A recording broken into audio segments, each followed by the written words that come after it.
Ko te kanau tutu tēnei te mihi atu nei, tēnā koutou katoa. I tēnei rā, ko tahuri ki te Skype. Hoake. Nā, koe nei te Skype, ko te pūmanawa ko utaina ki runga ki taku rorohi kotonu. Nā, me mātua whai kau te koe, e pai ai tō whakamahi i te Skype. Kaore he utu, mo te kaute, mo te hono atu. Hoi anō ki te pirangi koe ki te waia atu i te Skype ki ngā waia kōrero, waia pūkoro o te ao, me whakautu koe ki te moni tūturu.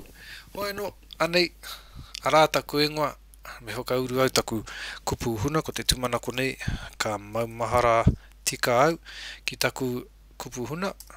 Haia! Te āhua ne kua tika. Nā, tahi koe ka uru atu ki tō kaute Skype. Nā, te āhua nei kua oho te kaute o te tihi hoa oku.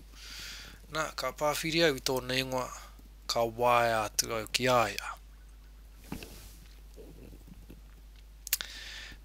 Hono taku Skype e. Nā wai. Ka tūhono atu koe ki tō hoa. Nā, ara te tohu o taku hoa, kai te kōrero māua i tēnei wā.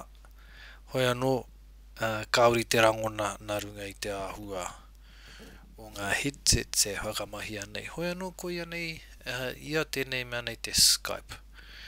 He pūmanawa tau tono, ara he app tāna mo te iOS, ara te ipapa me te iwaia, he pūmanawa tau tono hoki tāna mo te Android me te Windows Phone. Ko tahi tonu te nawe o wetehi tangata ki tēnei mea te Skype. Kare kaha, kare horo pū te hononga i wetehi wā. Ka kati haere i wetehi wā. Hoi anō he mate tērā no wetehi o ngā conference call software puta i te ao.